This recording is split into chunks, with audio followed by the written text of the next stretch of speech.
Max Steel. This underrated animated show from the 2000s deserves your attention. While the early 2000s had a multitude of shows centered around science fiction themes, Max Steel was one of this genre's most underrated animated shows. The show revolves around the life of a teenager, Max Steel, whose life turns around when he ends up in a freak accident and gains superpowers. It had elements of science fiction, action, adventure, and even family values. And it was altogether quite a well-executed show that deserved more attention. Today, we will be exploring Max Steel in great detail and tell you everything there is to know about his underrated show. Before we go into our explanation, we have a very small request. If you like our content, please support us by subscribing to our channel. This is a small click for you, but for us, it means a lot. Thank you, and let's begin. What a rush! What is the show all about? Max Steel was based on an action figure line produced by the toy company Mattel in 1999. After the toy series was a huge hit, Mattel commissioned Netter Digital to create a television show around the same themes as the toys. However, the TV show and the toy line were kept independent, and all the features of the characters and vehicles introduced in the show were utterly different from the toy line. The show followed the life of the 19-year-old Josh McGrath, who had lost his parents at a very young age and was then adopted by his father's best friend, Jefferson Smith. While Smith pretended to work at a sports equipment factory, he was actually a secret agent who worked for an intelligence agency known as NTAC. In a freak accident, Josh ended up facing the show's antagonist, Psycho, when he was visiting the NTAC facility to meet Smith. He was then exposed to tiny nanotech machines called Max Probes, which gave him some powers, but also started taking over his organic bodily systems. Josh's body soon started deteriorating and losing all its energy when Jefferson Smith finally intervened and saved his life by exposing him to transphasic energy. Josh then took the name Max Steel and fought crime and terrorism at an international level with his newfound powers. The show first aired on Kids WB on February 26, 2000 and went on for 3 seasons until 2002. While the Max Steel toy was first created by Mattel, the animated TV show was created by Greg Weisman and Jeff Klein. Enter. What makes this a unique show? It was a sci-fi show that mostly revolved around a secret organization that fought various villains, ranging from evil beings to mutants and even robots. Moreover, the show was also developed in an interesting way. It was the first computer-generated TV show to air on Kids WB. The show's creators and animators took a fresh approach with the show's animations and incorporated fancy CGI and advanced visual effects that were not common among shows at that time. Let us now explore the story arc and glimpse at the first few episodes of Max Steel. Going turbo! Let's try that again! Exploring a few episodes and the overall story arc. The show began with the episode Strangers, which directly delved into the plot as NTAC sends Max Steel and his team to Berlin for a peace conference. There was a looming threat of a terror attack at the conference, and Max immediately headed to the conference's location as soon as he landed in Berlin.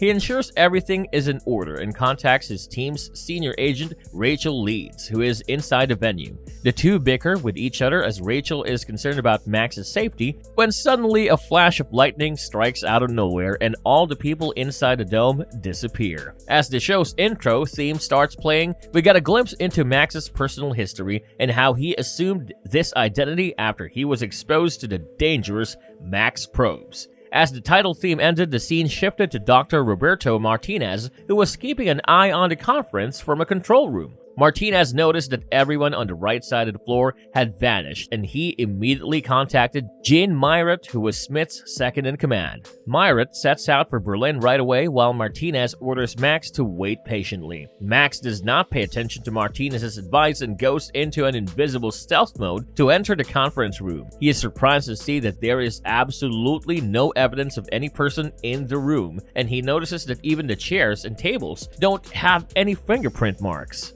In the meantime, the scene shifts to a room where all the people of the conference are being held captive, and we learn that the evil organization, Dread, was behind the disappearances. One of the Dread operatives, known as Lynn Tranger, had poisoned everyone with a gas that caused him to fall unconscious. L'Entranger then contacts the authorities and asks for $1 million per head to release the hostages. In the meantime, Martinez tries to figure out how L'Entranger managed to abduct everybody. He finally realizes that the parliament floor rotated 180 degrees and sent everybody sitting in the room into a secret chamber below the floor. He further concludes that a new chamber must have spun in place of the old tables and chairs, which explains why all the furniture were untouched. While Martinez talks to Max about their situation, Max gets a call from his girlfriend, Laura Chen, who seems suspicious about Max's relationship with Rachel. Since Laura does not know Max's superhero identity,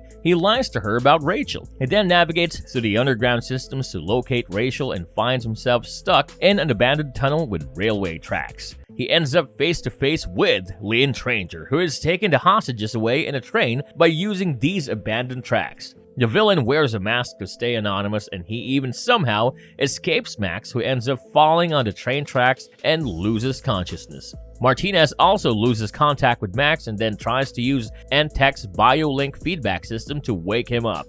Max gets back on his feet, and Martinez sends him an advanced jet called the Sparrowhawk to get to Rachel quickly. In the meantime, L'Entranger, also known as the Stranger, introduces himself to Rachel, who tells him that he will soon be caught. L'Entranger boasts that he has never been caught by anyone and then gets rid of Rachel's earring, which had the embedded transmitter. Max follows the earring signal and finds it lying on the tracks, after which he somehow uses his senses to track the train by its sounds. He then enters the train and gets rid of the security guards that had been guarding Rachel. The two of them then part ways, and Max sets out to find L'Entranger, while Rachel looks after the hostages. Max and L'Entranger end up fighting, and Max almost loses his strength, while the villain uses his electrically charged gloves to disorient him. However, Max somehow defeats L'Entranger, who manages to escape at the last minute. Rachel later contacts Max and suggests that L'Entranger could not have managed to pull off such an elaborate plan alone, and then he must have had backing from someone else.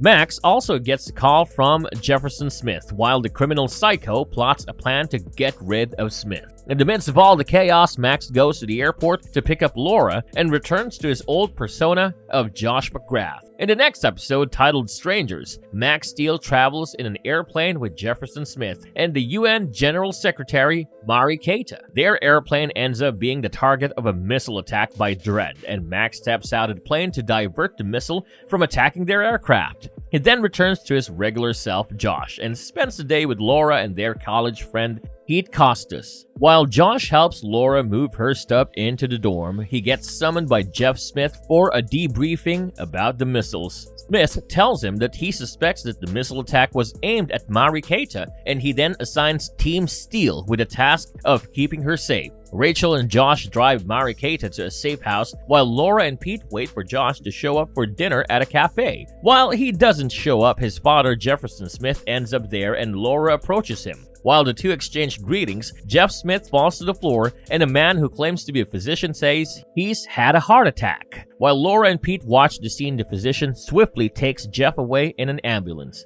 As the ambulance door shuts close behind them, we learn that the physician was actually Psycho in disguise, while Laura notices that a watch had fallen to the ground. While Psycho abducts Jeff, Josh finally comes home and Laura tells him about Jeff's heart attack. She even hands him the watch, and Josh immediately realizes that Jeff is in danger. He tells Laura that they have to split up and look for Jeff in every hospital in the city. While Laura expresses her concern towards Josh, Laura and Pete leave by themselves, and Josh immediately transforms into Max Steel and contacts Martinez. He tells him that Jeff has been abducted and that his tracker was also abandoned outside a cafe. The entire Antech force sets out to look for Jeff, and they eventually trace the ambulance that took him away. Rachel and Myra discover that 4 private planes had left the country since Jeff had been abducted, and they assign agents to track every single one of these planes. In the meantime, Max sets out on his own to investigate the missile that had attacked their plane, and he reaches the location where they traced the missile. He loses balance while looking for any tracks and somehow falls into a secret basement from where Psycho operates.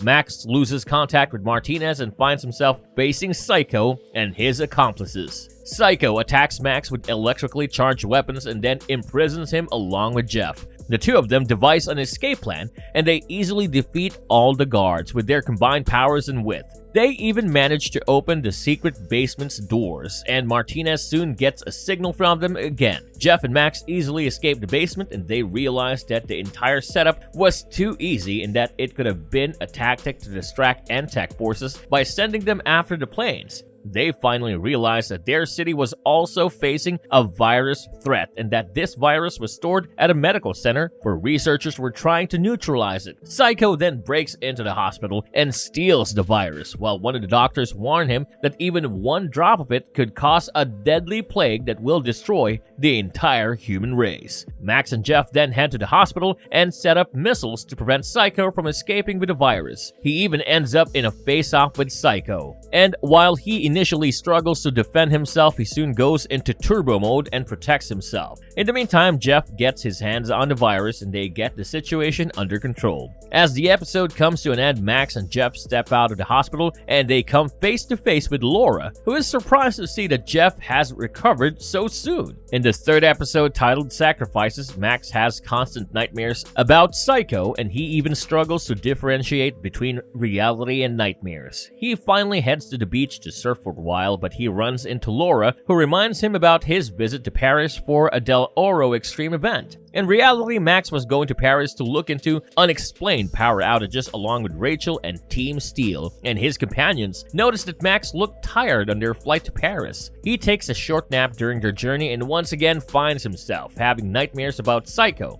While Max dozes off, Martinez notices that his pulse and blood pressure are soaring, and Rachel even comments that Max has not been himself since he re-encountered Psycho. They finally arrive in Paris. However, Max attacks a civilian after mistaking him for Psycho. While Rachel takes care of the situation, Max has difficulty distinguishing between reality and dreams, and he notices that the power outages also caused his biolink to go out. As they finally reach their destination in an underground basement, Max regains consciousness, and he and Rachel meets with an officer who tells them about the blackouts. She tells them that these blackouts have been happening quite frequently and they are nowhere close to identifying the cause, since their backup generators don't seem to work during the power outages. Martinez then uses his resources to figure out the cause of the blackouts, and they realize that the power outages also affect Max's energy levels. They all step out to investigate the problem, and Max believes that he saw Psycho hailing a cab around Paris, but he doubts his vision. Rachel then asks Martinez to send them a car so that they can look for Psycho, while Max thinks that Rachel is only trying to make him feel better. However, they somehow track Psycho's location and end up face to face with a villain. Max tries to snap out of his visions and focus on reality, but he falls asleep when Psycho causes another power outage.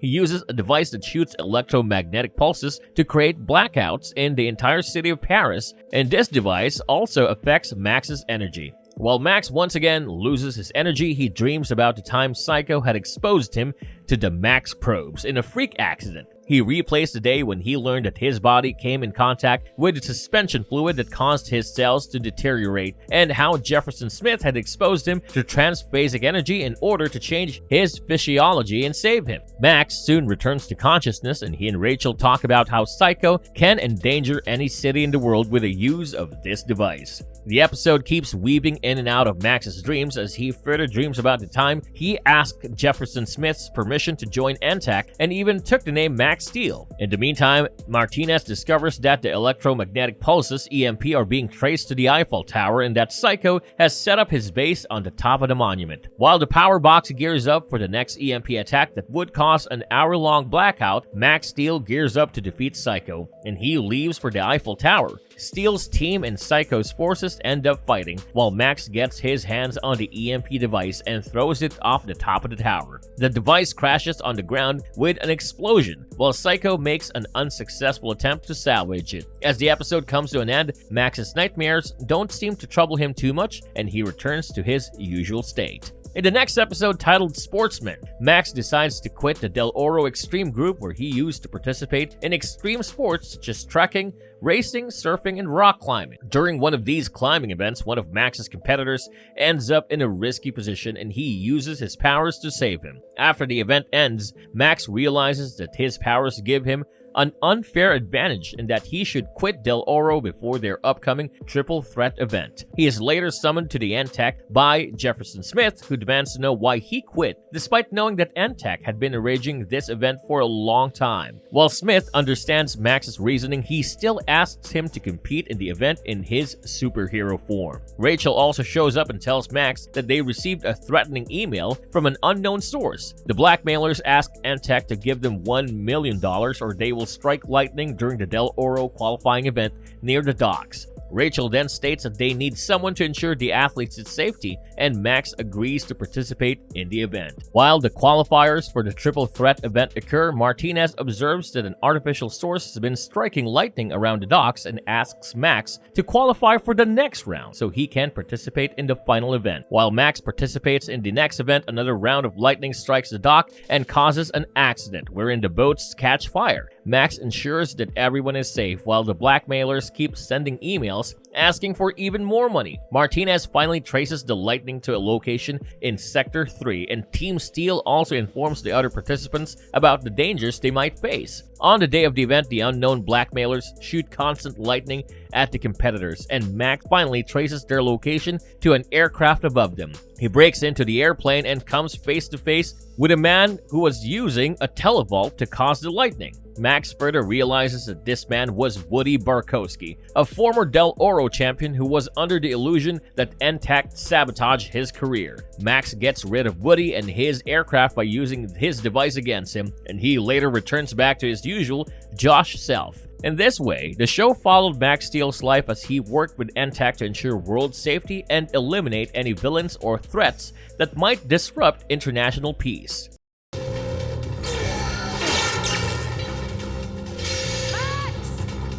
Looking back at some of the memorable characters, Max Steel worked alongside Rachel Leeds, Dr. Roberto Martinez, Jean Myritt, and other agents at the NTAC organization. They were all led by Jefferson Smith, who was the CEO of NTAC. Smith was also Max's adopted father, and he played a key role in Max's exposure to the transphasic energy that gave him his superpowers. Max had a strained relationship with him, but the two eventually set their differences aside and looked out for each other. Initially, Jefferson Smith told Max that he was the CEO of a sporting equipment company named NTAC, but Max later discovered that NTAC is actually an anti-terrorist organization. Max Steel, also known as Josh McCrath, lived the life of an ordinary teenager who went to college and participated in various extreme sports events. Josh also had a girlfriend named Laura Chen, and he worked for Jefferson Smith at NTAC. In due course of time, he ended up in an accident at NTAC orchestrated by Psycho. He was exposed to nanoprobes,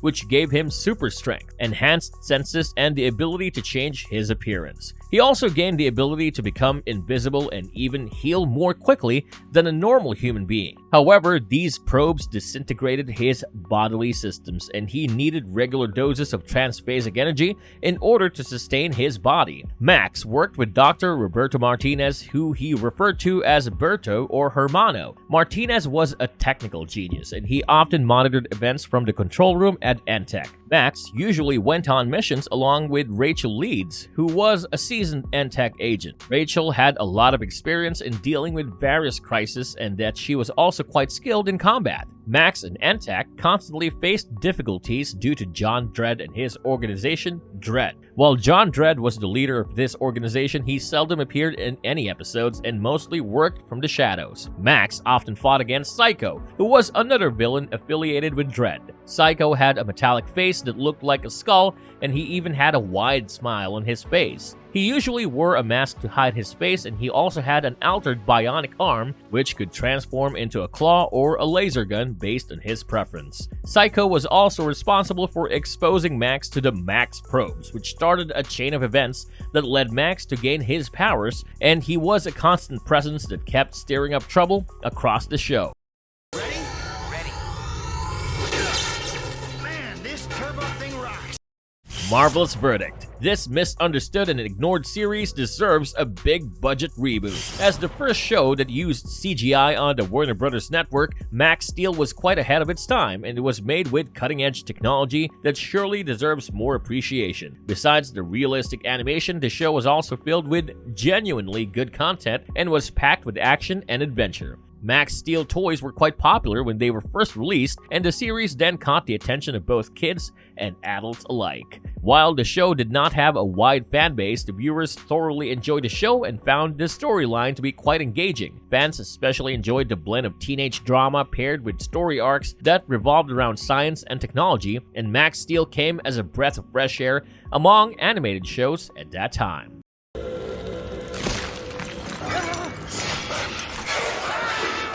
The spin-off animated movie Max Steel Endangered Species. Max Steel Endangered Species was a spin-off movie that was released in 2004, and it was the only Max Steel movie that had some continuity with the TV show. The reboot focuses on Max's adventures as he tries to stop Psycho's plans to turn humans into mutant soldiers who would work for him. Psycho pairs up with Biocon to create a mutating device and then later gets rid of Biocon too so that he can rule these mutants all by himself. However, Max and Martinez pair up and track Psycho down before he can do much harm. They even get rid of the mutating device and eliminate the threat to humanity. At the movie's end, Biocon returns to life into a clone named Elementor, and he also appears in the movie sequel, which was titled Max Steel Forces of Nature.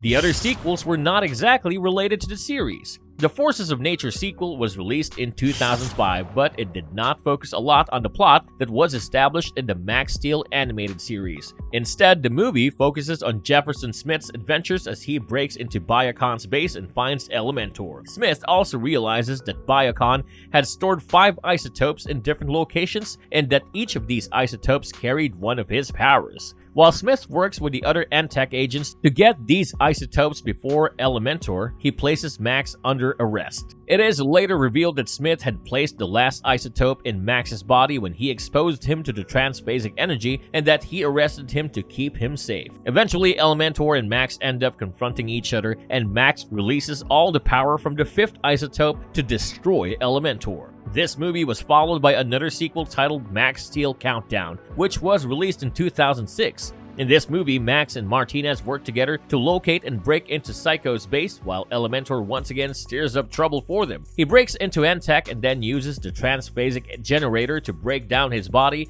into its 5 elemental forms: earth, water, air, fire, and metal. Elementor then splits up into 5 different versions of himself, while Max and Martinez work together to bring him down. A reboot Max Steel series also aired later on Disney XD in 2013, but the characters and plot differed quite a lot from the original series. Wing Turbo!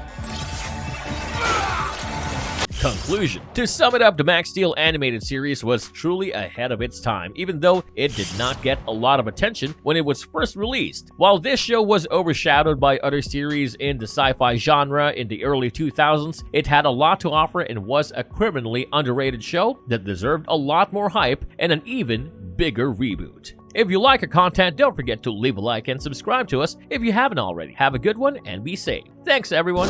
Custom Blast!